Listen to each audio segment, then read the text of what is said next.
Bienvenue dans le podcast Une blonde en Norvège. Vous êtes au bon endroit pour tout savoir sur la culture, les traditions, comment bien préparer votre voyage. Je peux vous créer votre séjour sur mesure.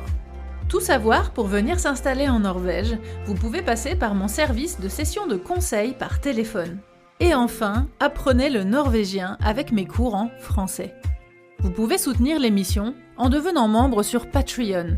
Vous avez accès à des épisodes et vidéos exclusives à partir de 2 € par mois. Le meilleur moyen pour faire connaître le podcast est d'en parler autour de vous et de partager les épisodes. Vous pouvez également laisser un avis avec des petites étoiles sur Apple Podcast et Spotify. Aujourd'hui, j'avais envie de vous parler du fait de profiter de la vie, quel que soit l'endroit où vous vous trouvez, et aussi de vous lancer et d'oser passer le cap si vous souhaitez venir vous installer en Norvège. Alors j'ai décidé d'appeler l'épisode d'aujourd'hui « Profiter de la vie » du fait que j'ai malheureusement perdu ma maman il y a un peu plus d'1 mois et demi maintenant, c'est assez récent. Je vous promets que je vais pas vous saouler avec ça trop longtemps, mais c'est vrai que là ça influe en fait beaucoup mon quotidien et c'est quand même vachement lié finalement au fait que là que je suis en Norvège. C'est aussi de ça dont je voulais vous parler aujourd'hui, donc vous inquiétez pas, je vais pas vous parler du décès de ma maman dans tous les épisodes à venir, mais c'est vrai qu'en ce moment, là, c'est tellement récent que du coup, voilà, j'avais envie de partager quelques petits trucs avec vous et puis aussi de vous raconter un petit peu comment j'ai géré cette situation, en fait, parce que vivre à l'étranger...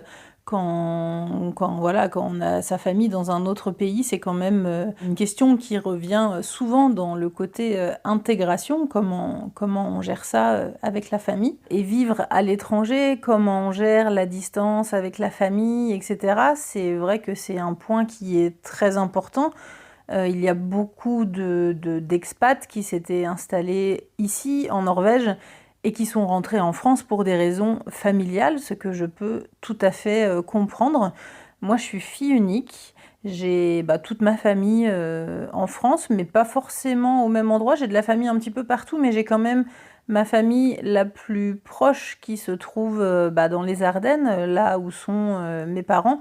Donc c'est vrai que j'ai la chance d'avoir un petit peu tout le monde regroupé. Donc quand je rentre en France, dans ma famille, dans les Ardennes, je peux voir tout le monde d'un coup. J'ai encore ma grand-mère, donc la maman de ma maman, qui va avoir 91 ans. Et j'ai ma tante, mon oncle, des cousins, cousines. J'ai pas mal de cousins et cousines. Et puis après, le reste de la famille sont dans le sud de la France, mais c'est des gens que je vois moins, dont je suis moins proche. Donc les gens dont je suis le plus proche, ils sont tous regroupés. Donc ça, c'est vrai que c'est assez pratique pour moi quand je rentre en France parce que je peux voir tout le monde d'un coup. Mais c'est vrai que le côté famille, eh bien évidemment, c'est très important, c'est important pour tout le monde. Ça l'est plus ou moins pour certains. Je sais que pour certains, c'est inconcevable d'être loin de sa famille. Alors moi, comme j'ai dit, je suis fille unique et je suis très proche de mes parents. J'étais très proche de ma maman, tout autant que de mon papa. On s'est toujours très très bien entendus. On s'appelle tout le temps, on s'écrit tout le temps, on se fait des visios tout le temps et tout. On est vraiment très fusionnels, très très proches.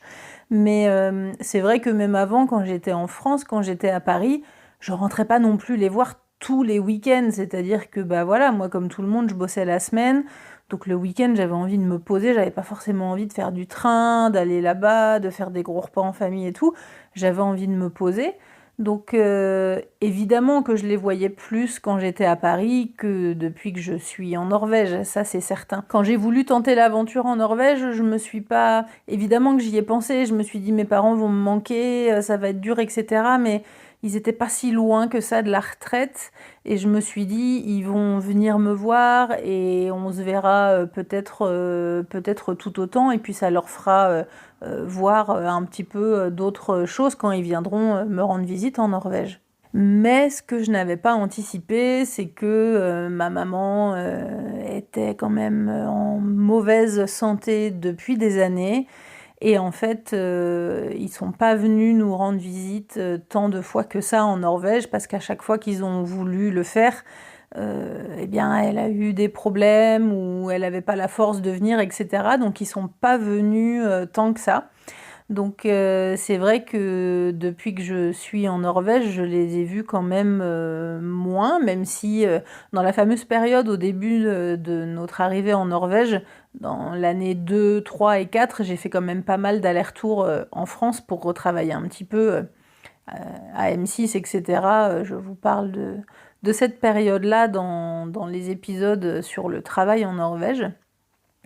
Et donc là, je les ai vus un petit peu plus, mais c'est vrai que depuis, je les voyais pas beaucoup parce que eux, l'été, ils partent en vacances de leur côté. Moi, mes parents, ils sont originaires des Ardennes, donc l'été, ils partaient en vacances vers la Bretagne, la Normandie, tout ça. Donc du coup, je les laissais tranquilles et puis nous, on passait nos vacances en Norvège. Et par contre, moi, j'y allais tous les ans à la période de Noël pendant entre 3 semaines et un mois. Mais c'est vrai que le reste de l'année, j'y allais pas trop parce que du coup, pendant les vacances, j'avais souvent soit du travail, soit j'étais en tour comme guide, etc. Enfin bon, on a toujours plein de choses à faire. Et de toute façon, on ne voit jamais assez sa famille, mais c'est vrai que j'ai lu dans les expats et dans les personnes qui vivaient là avant et qui sont retournées en France, c'est vrai que beaucoup de personnes sont rentrées, en tout cas ont fait la démarche de revenir en France parce que la famille leur manquait. Ou parce qu'ils avaient besoin d'être là pour leur famille. Donc moi, c'est vrai que j'ai appris que... Alors quand je suis rentrée à Noël en France l'année dernière, au dernier Noël, bon, j'ai bien vu que ma maman n'allait pas bien du tout. J'étais très inquiète, c'est certain, mais bon, voilà, elle devait avoir des rendez-vous chez le médecin, ça a traîné un petit peu, etc. Janvier, ça a traîné, février, ça a traîné. Et en fait, elle est allée chez un spécialiste ORL fin février. Et là, elle a eu le diagnostic qu'elle avait un cancer de la gorge. Au début, on ne savait pas trop ce que c'était. Donc, un cancer au niveau des amygdales, qui est un cancer de fumeur, hein. C'était une grosse fumeuse. Elle fumait depuis qu'elle était jeune. Donc, voilà, il y a pas de secret, hein, c'est de là que ça vient. Et en fait, ce qui s'est passé, c'est qu'elle ne pouvait plus manger ni boire parce qu'elle avait la tumeur dans la gorge qui gonflait, qui l'empêchait de déglutir. Donc en fait, elle a été hospitalisée très vite parce que elle s'est dénutrie pendant plus de 3 semaines où elle ne pouvait plus ni manger, ni boire, ni du coup prendre ses médicaments pour tous ses autres problèmes de santé, puisqu'elle avait, comme je vous ai dit, elle était en mauvais état quand même général, elle avait plein d'autres choses. Et du coup, elle s'est retrouvée à l'hôpital et du coup, là, je ne savais pas quoi faire tout de suite, si je devais y aller, etc. Elle devait commencer les traitements peu de temps après pour le cancer. Et en fait, son problème, c'est que elle était dans un état de santé générale tellement mauvais et tellement grave que du coup, en gros, elle n'a pas réussi à arriver jusqu'au traitement du cancer. En fait, le traitement du cancer n'a pas pu commencer. Elle est décédée avant des conséquences de ces autres problèmes, en fait. Donc voilà, je ne vais pas vous faire le pitch hein, des derniers mois de vie de ma maman, mais en tout cas je trouvais ça intéressant parce que c'était quand même lié finalement au fait que depuis que j'ai terminé mon contrat à Enerco il y a 1 an et demi et que je suis redevenue freelance, eh bien j'avais la liberté évidemment de pouvoir faire ce que je voulais, donc là je pouvais y aller quand je voulais. Et quand j'y suis allée, elle était déjà à l'hôpital et en fait j'ai passé 2 mois avec elle là-bas, avec mon papa, tous les jours, à son chevet, l'après-midi à l'hôpital. On y allait pendant 5 heures tous les après-midi. Et suite à son décès, je suis restée encore 1 mois avec mon papa parce que, voilà, compliqué. Étant donné que je suis fille unique, mon père se retrouvait tout seul. Donc là, il est dans une période où il faut qu'il apprenne à vivre tout seul. Heureusement, il n'est pas tout seul dans le sens où on a, comme je vous ai dit avant, le reste de la famille qui est présent. Donc il est quand même bien entouré. Mon père, c'est quelqu'un de très sociable, qui a beaucoup d'amis. Donc là, il est invité de partout. Il a beaucoup d'amis qui viennent le voir, qui sont près de lui, etc. Dans la difficulté de l'épreuve, ça se passe plutôt pas trop mal, mais bon voilà, on vit quand même une période très très difficile, hein. C'est assez récent, comme je vous ai dit, elle est décédée il y a 1 mois et demi. Moi pour l'instant c'est toujours très difficile, j'ai du mal à manger, j'ai perdu pas mal de poids, je dors très très peu, très très mal. Je suis très triste, je pleure tout le temps, enfin voilà, c'est le deuil, hein, évidemment. Moi, je n'avais perdu que mes grands-parents, enfin j'ai perdu tous mes arrière-grands-parents et tous mes grands-parents sauf ma grand-mère maternelle là qui me reste. Et puis j'avais perdu d'autres membres proches de la famille, mais c'est vrai que perdre sa mère, c'est une épreuve difficile et compliquée, même si perdre un parent, ça reste dans la logique des choses et dans l'ordre des choses. Mais bon, ma maman n'était quand même pas très âgée, elle n'avait que 69 ans. Donc c'est toujours trop tôt, hein, de toute façon pour perdre un parent, mais c'est vrai que là, moi dans ma famille, j'ai eu la chance d'avoir tout le monde, tous mes grands-parents et tous mes arrière-grands-parents ont vécu très vieux en fait, ils ont tous vécu jusqu'à 90 ans presque. Donc du coup la perte de ma mère à 69 ans, je trouvais ça quand même très choquant et très difficile. Même si, encore une fois, étant donné qu'on était quand même tous conscients qu'elle n'était pas bien depuis des années, c'était quand même quelque chose qui me perturbait, auquel je pensais depuis des années.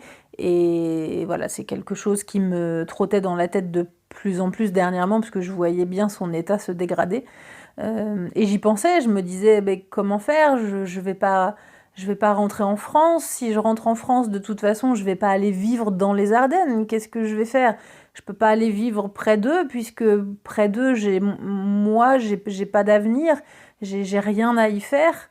Et puis je vais pas mettre un terme à tout ce pourquoi je me suis battue depuis plus de 10 ans ici en Norvège pour aller vivre dans un endroit qui ne me plaît pas, mais par contre juste pour le fait de vivre près de mes parents, je me sentais pas prête à faire cette étape-là, mais quand même j'y pensais beaucoup. Par contre, ce qui est chouette du fait que je suis de nouveau freelance, bah, c'est que j'ai pu passer tout ce temps-là avec elle.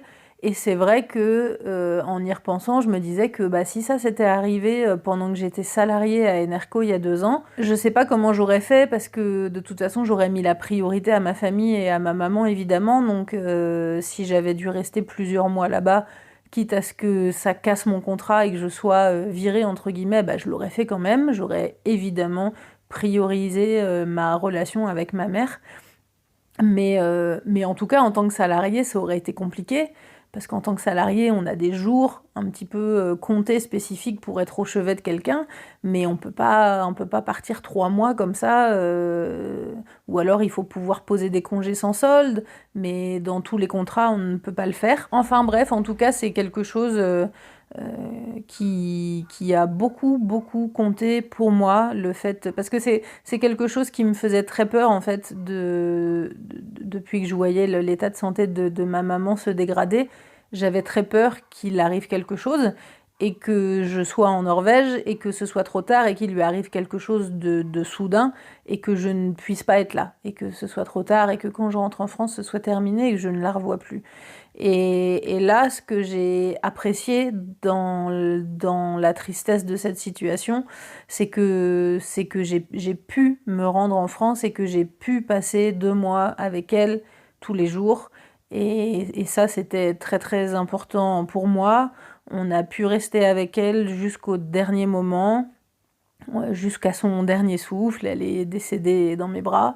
Donc j'étais avec elle jusqu'au bout et ça j'en suis très très fière et je suis très contente d'avoir vécu ça parce que ça m'aurait rongé qu'il se passe quelque chose et que je sois en Norvège et que j'arrive et qu'il soit trop tard. Et ça je sais que c'est quelque chose qui pèse beaucoup, hein. Les gens qui vivent à l'étranger, c'est toujours quelque chose de difficile, hein, la relation avec la famille, avec les parents.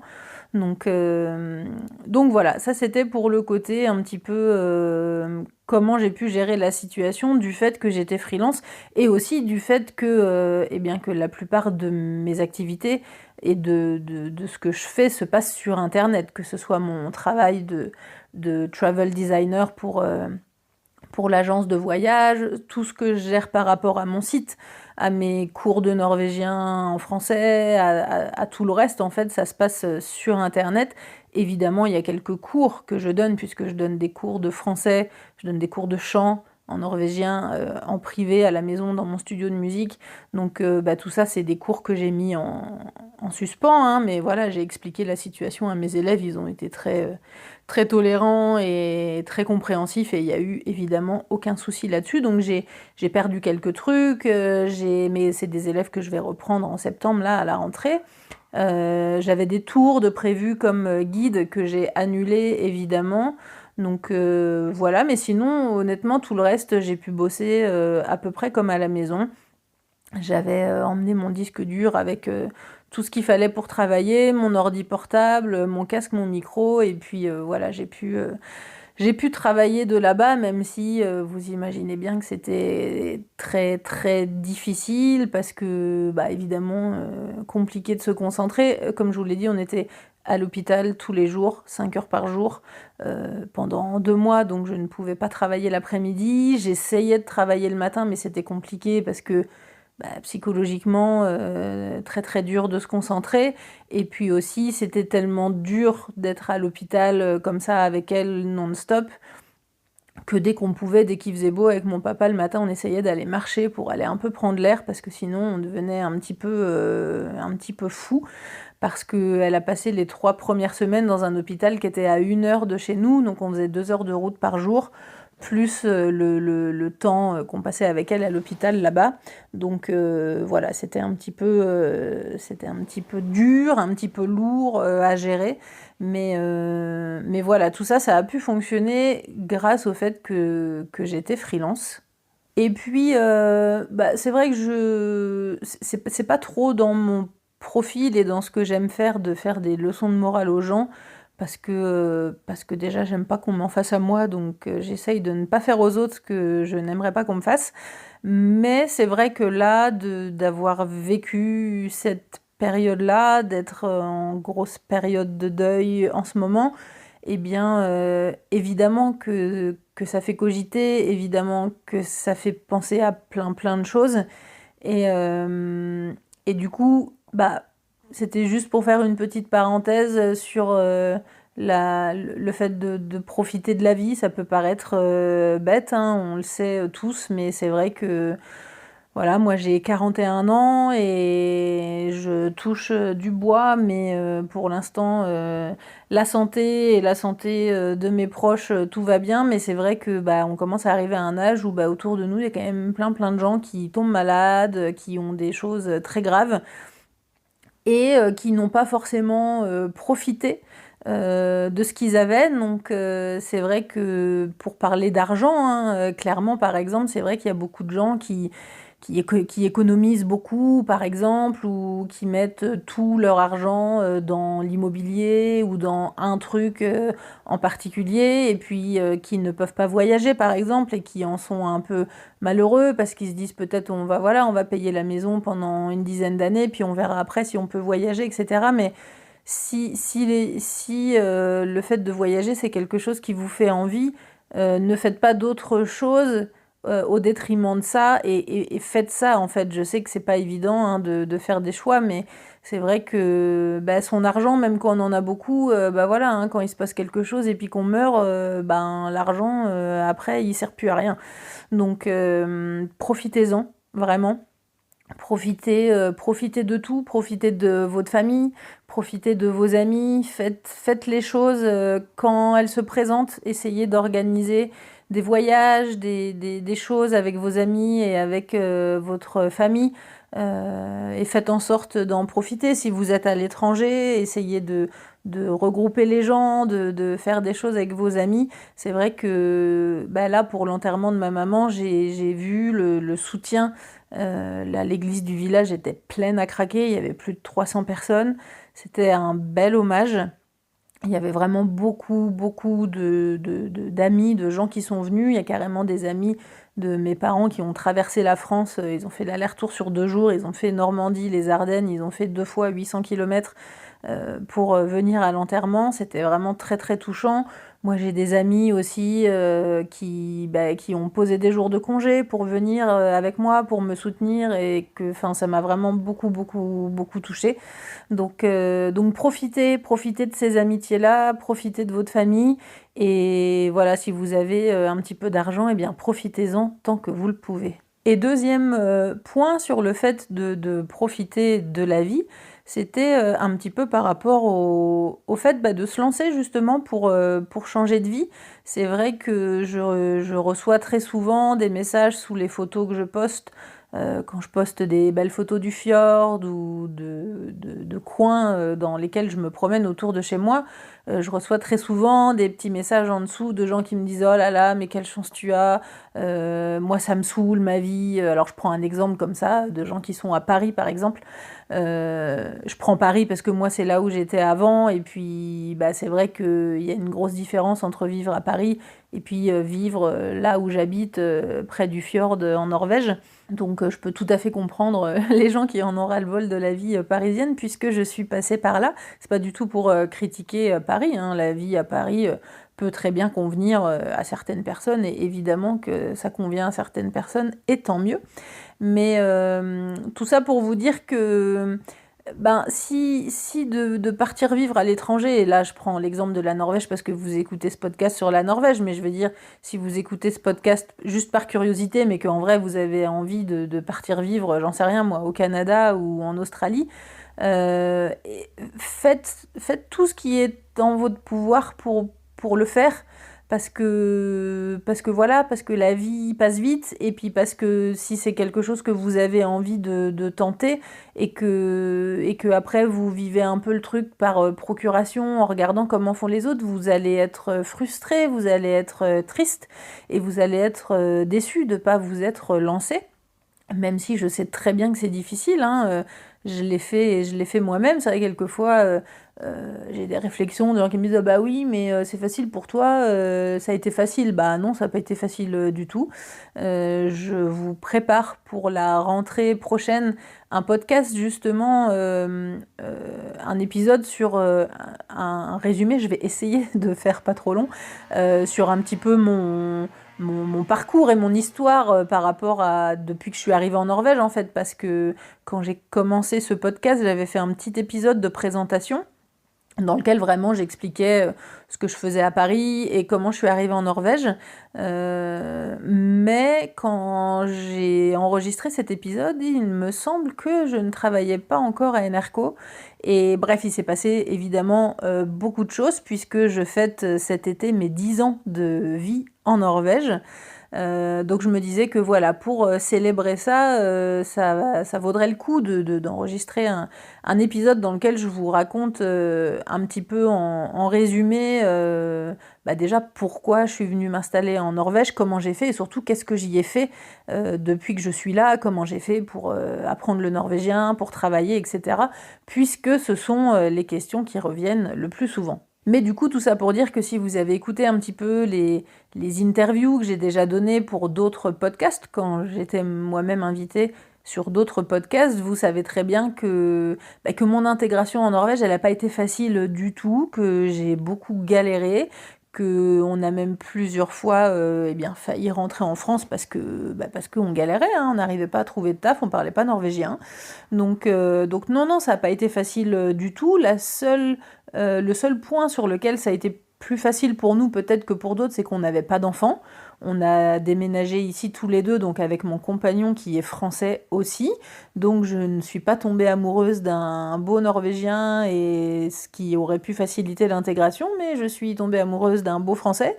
Et on a déménagé tous les deux ici. Donc on a quitté tout ce qu'on avait à Paris. On avait tous les deux des super boulots à Paris qu'on adorait. On a quitté la vie à Paris parce qu'on n'aimait plus notre vie euh, quotidienne, notre vie de tous les jours. On n'était pas heureux dans notre vie à Paris, mais on aimait notre taf.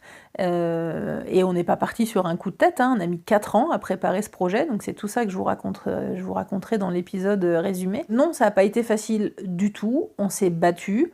Je dirais même qu'on s'est battu comme des oufs pour pouvoir rester en Norvège, parce que oui, il y a eu un moment où on n'avait plus de logement, hein, clairement, on était à 2 doigts de rentrer en France, c'était foutu, hein. Mon compagnon, il était resté en Norvège, il se démerdait comme il pouvait, mais moi j'étais rentrée à Paris pour bosser, et j'ai bien cru que lui allait me rejoindre en France et que moi je ne reviendrais jamais en Norvège, ou alors que si je revenais en Norvège, c'était pour préparer le déménagement, tout replier et rentrer. Donc non, ça n'a pas été facile, on a eu de grosses difficultés, on s'est battu, on a pleuré, on s'est beaucoup interrogé, ça a été difficile, ça a été long, mais on est heureux, on est plus heureux ici que lorsqu'on était à Paris. Donc c'est dans ce sens-là où je me disais faire un petit épisode dans l'idée profiter de la vie, dans le sens, eh bien, lancez-vous si c'est votre rêve de venir vous installer en Norvège. Eh bien, essayez de tout mettre en œuvre pour y arriver. Je sais que c'est compliqué. C'est aussi pour ça que j'ai créé le site Une Blonde en Norvège, pour vous aider sur le côté intégration. C'est aussi pour ça que j'ai créé le podcast. Et c'est aussi pour ça que j'ai créé les cours de norvégien en français, que j'ai créé les e-books. Je pense que voilà, je fais tout ce qui est en mon pouvoir pour essayer de donner le plus d'infos possible pour vous aider à venir vous installer en Norvège. Mais en tout cas, voilà, ce qui est sûr, c'est que arrive un moment, faut se lancer, faut passer le cap. Et c'est vrai que voilà, ce qui est difficile, hein, pour l'intégration en Norvège, c'est de trouver un travail, c'est l'apprentissage de la langue et trouver un travail. Donc il y en a beaucoup qui, eh bien, soit qui se réorientent, hein, carrément, soit qui doivent refaire des études, puisqu'ils doivent passer des équivalences, je pense comme ça par exemple au milieu de la médecine ou au milieu juridique, etc. C'est des domaines dans lesquels il vous faut passer des équivalences et puis évidemment maîtriser la langue. Donc c'est sûr que on vient pas, je pense, je sais pas, par exemple à quelqu'un qui est avocat. Bon, c'est sûr qu'on vient pas s'installer en Norvège comme ça si on est avocat. Voilà, il faut vraiment mettre plein de choses en place, ou alors on se réoriente et on change carrément de vie et on fait autre chose. Mais tout ça pour vous dire que je sais que c'est pas facile, je sais que c'est compliqué parce que je suis passée par là. Et aussi dans cette continuité de profiter de la vie, dans le sens d'essayer d'être heureux, parce que être heureux, c'est aussi quelque chose qui se cultive, c'est quelque chose sur lequel on doit travailler en fait, hein. On n'est pas comme ça heureux et tout ne va pas bien en claquant des doigts. En général, c'est quelque chose qu'on doit un petit peu forcer, qu'on doit un petit peu travailler, mais c'est ça aussi qui donne de la satisfaction quand ça marche, et puis quand ça marche pas, on apprend de ses erreurs et on développe d'autres choses. Mais je vous prépare aussi un épisode sur un petit peu le côté, les points positifs et les points négatifs de mon année de salariat à Enerco. Parce que j'ai fait une vidéo YouTube là-dessus, dans laquelle je parlais un petit peu de 9 ans de vie en Norvège, qui faisait un petit peu suite à la série des podcasts que j'ai fait sur le fait de travailler en tant que freelance ou en tant que salarié. Mais c'est vrai que quand j'ai fait ces épisodes, je venais tout juste en fait de commencer à travailler en tant que salarié. Donc je ne voyais un petit peu que les côtés positifs du salariat. Et comme c'était un moment où j'en avais un petit peu marre d'être freelance, parce que j'étais passée par des périodes un peu difficiles, donc j'étais un peu saoulée de ce statut-là, c'est vrai que l'image quand même générale de ces 6 épisodes, parce que je crois que j'en ai fait 3 sur le freelance et 3 sur le salariat, l'idée quand même générale, c'est que c'est quand même plus confort d'être salarié que d'être freelance. Sauf que, eh bien, quelques années après ça, j'ai été salariée à Enerco, et là j'en suis revenue. de ce salariat parce que, en tout cas, moi, ça ne me convenait pas du tout, mais parce que c'était des conditions particulières, parce que à Enerco et dans ce taf-là, les conditions de travail, les horaires de travail, le rythme, etc. Enfin, il y avait plein de choses qui étaient très particulières et propres à ce travail-là. Et ça a pas fonctionné, ça ne m'a pas convenu du tout. En plus, bon, Enerco, c'est un système un petit peu particulier.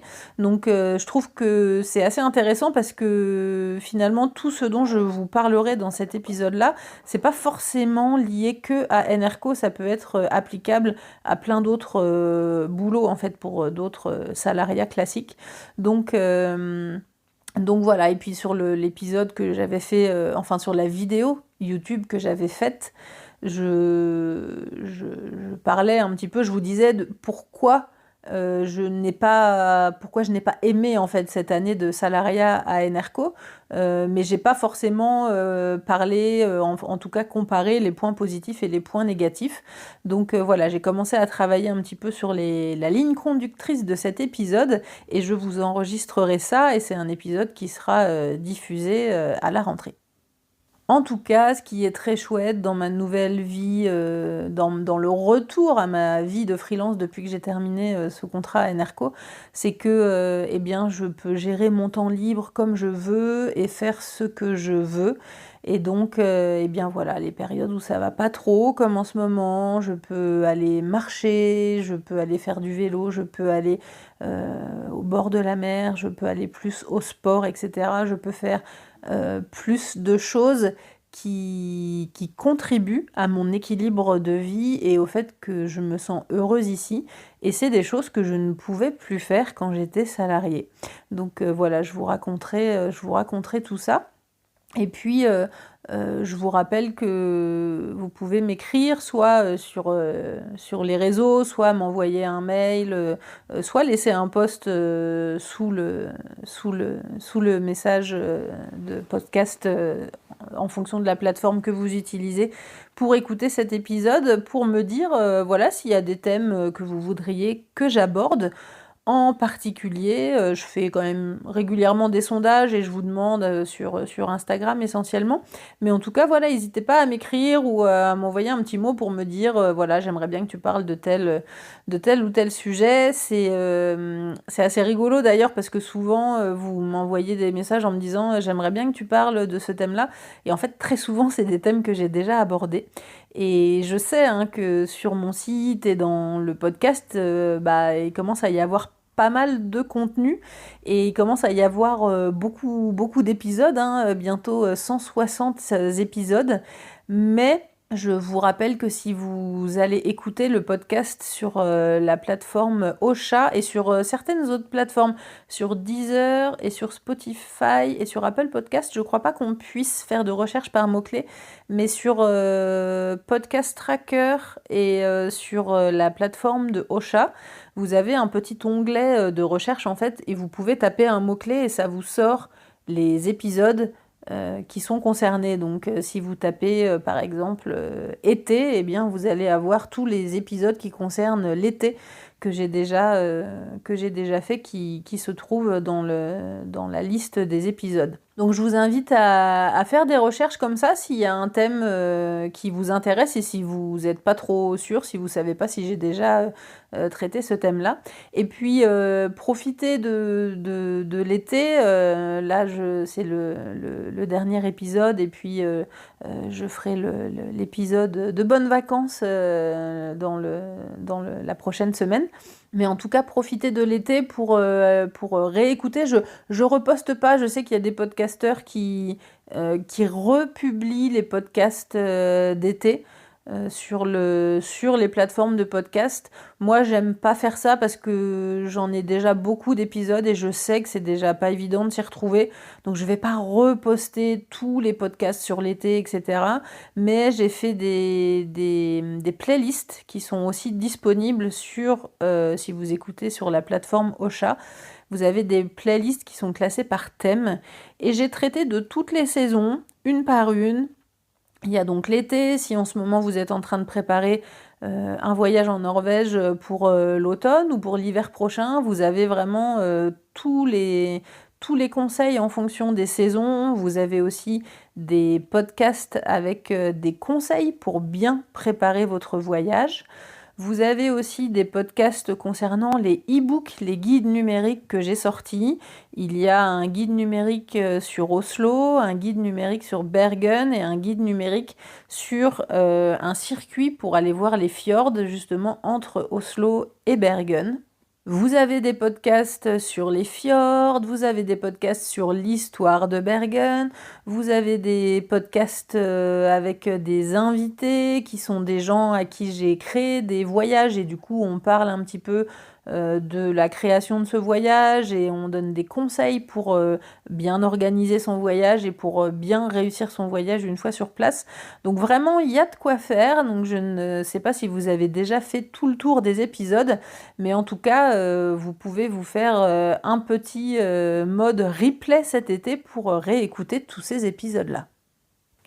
Je vous rappelle aussi que ma motivation pour cette année, c'est de créer beaucoup plus de contenu pour les contributeurs Patreon.